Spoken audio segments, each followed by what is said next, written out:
बलोचों ने खुद को आजाद मुल्क घोषित कर दिया है। पाकिस्तान की फौज बलोचिस्तान के मुट्ठी भर इलाकों में सीमित रह गई है। बलोच ये कह रहे हैं कि इसे भी इस साल के आखिर तक खाली करवा लिया जाएगा। मुनीर की फौज ने बलोचिस्तान में कदम रखने से इंकार कर दिया। खबरें ऐसी हैं कि जबरन बलोचिस्तान भेजे जाने पर पुलिस और फौज के जवान धड़ाधड़ इस्तीफे दे रहे हैं। बलोचिस्तान की आजादी और पाकिस्तान की बर्बादी का एक एक सबूत इस रिपोर्ट में मिलेगा। बलोचिस्तान ने अपनी करेंसी जारी कर दी। बलोचिस्तान ने अपना झंडा घोषित कर दिया।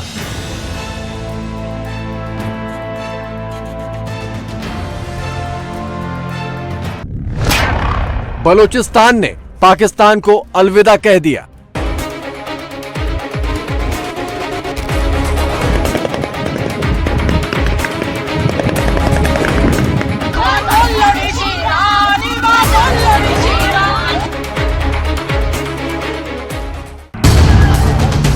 जनरल मुनीर बलोचिस्तान में ऑपरेशन चलाने निकला था, लेकिन उससे पहले ही बलोचों ने पाकिस्तान के नक्शे का ऑपरेशन कर डाला। ये चिट्ठी देखिए, रिपब्लिक ऑफ बलोचिस्तान ने अपनी आजादी की घोषणा कर दी। तारीख है 13 जुलाई 2026। एक आजाद मुल्क के लिए जो जो जरूरी है, बलोचों ने अपनी इस चिट्ठी में वो सब होने का दावा ठोक दिया है। चिट्ठी में कहा गया है कि बलोचिस्तान के 85% हिस्से पर स्थानीय कंट्रोल है। चिट्ठी में बताया गया है कि स्थानीय करेंसी भी जारी कर दी गई है, जिसका नाम है बलोची फालूस। बलोची झंडा तो पहले से ही पूरे बलोचिस्तान में फहराया जा रहा है। इसके अलावा बलोची राष्ट्रगान का ऐलान भी हो गया है, जिसका नाम है माँ चुकैन बलोचानी। बेखौफ बलोची महिलाओं की जुबान पर जो गीत है, वही है बलोचिस्तान का राष्ट्रगान।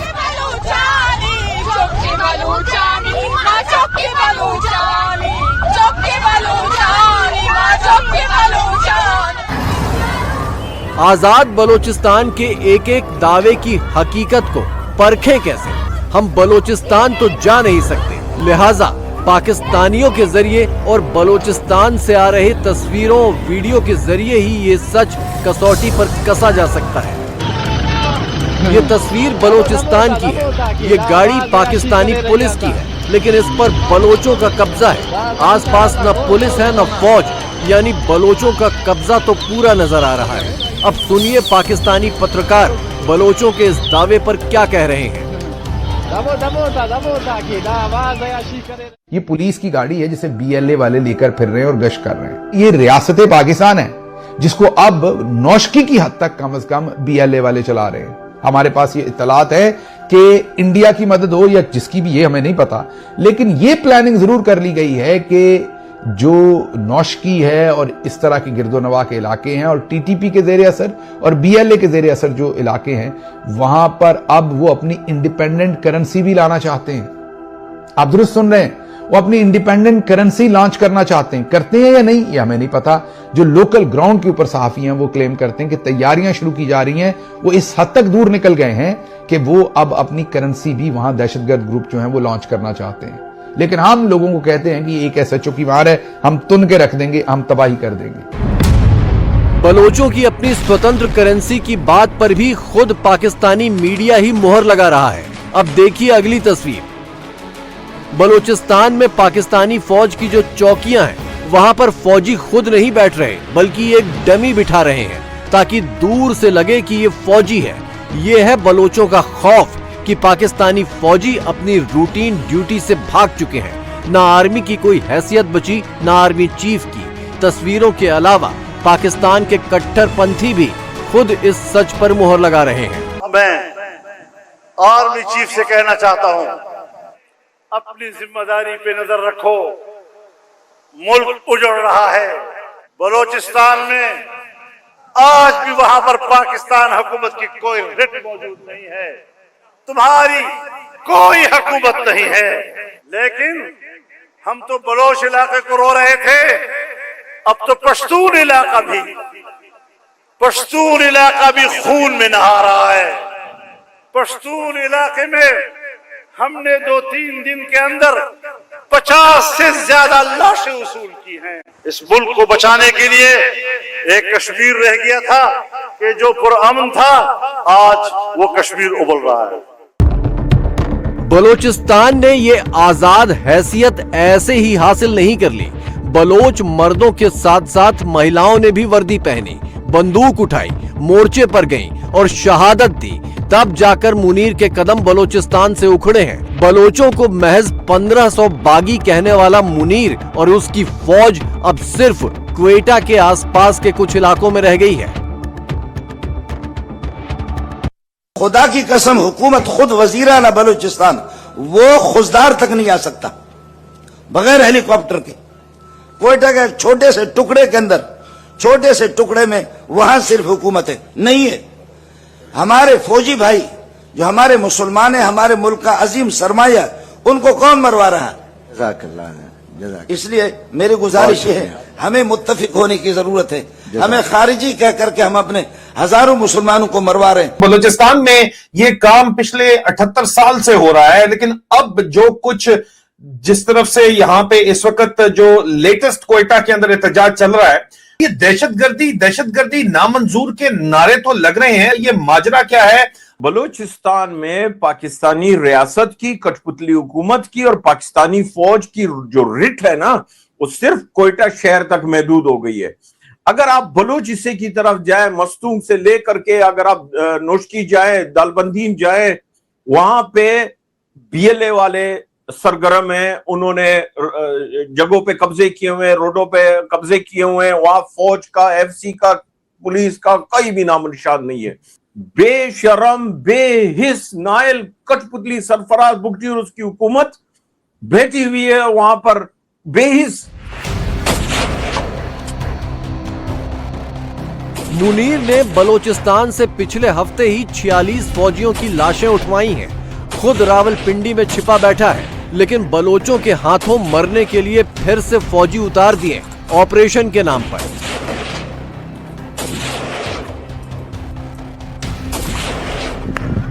बलोचिस्तान के चप्पे चप्पे पर मुनीर के फौजी या तो मारे जा रहे हैं या अगवा किए जा रहे हैं।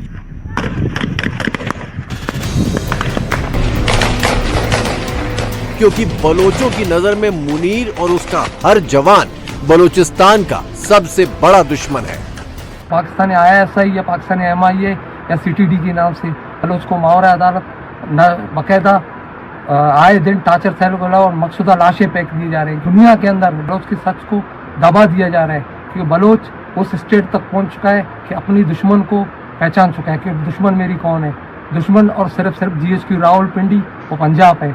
उस हद तक बलोच पहुंच चुका है कि बलोच अपनी घर में आज बैठने से डरता है। क्यों कि आए दिन कोई मुझे उठा दिया जाए तो उसके बाद मेरी मकसूदा लाशें फेंक देते हैं रोडों के ऊपर। बलोच को सिर्फ और सिर्फ एक ही तरीके से अपनी नस्ल को बचा सकता है, सिर्फ वो बंदूक की जोर से। क्योंकि बलोच आज जिंदा है सिर्फ मुसल्ला तंजीमों की वजह से। दुनिया खामोश बैठा हुआ है, तमाशा देख रहा है सिर्फ और सिर्फ। बलोच की नस्ल कुशी की जा रही है, कोई एक्शन नहीं लेता है। वो सिर्फ और सिर्फ बंदूक की जोर से आपकी नस्ल बच सकता है दुनिया के अंदर। एक जालिम और जाबिर हमारे ऊपर कब्जा है। इसके वजह से सिर्फ और सिर्फ पाकिस्तान और GHQ रावलपिंडी है, इसके बावजूद और वो पंजाबी है। जो पंजाबी आज अपने को अफजल तरीन कौम कहता है, बलोच को सिर्फ और भेड़ बकरियां चराने वाले कहते हैं। आजाद बलोचिस्तान दिखेगा कैसे, इस नक्शे में देख लीजिए। बलोचिस्तान के पश्चिम में ईरान है, उत्तर और उत्तर पश्चिम में अफगानिस्तान है, पूर्व में पाकिस्तान का सिंध है और फिर भारत है। अगर सिंध में भी खेल हो गया तो बलोचिस्तान हिंदुस्तान का पड़ोसी बन सकता है। वैसे भारत का पड़ोसी बनने की हसरत खुद बलोचिस्तान की है। तिरंगा और बलोच झंडा हाथों में लेकर लहराती बच्चियों का ये पुराना वीडियो इस वक्त पाकिस्तान में फिर से जबरदस्त वायरल है। इसी वीडियो को देख कर पाकिस्तान अपनी छाती पीट रहा है।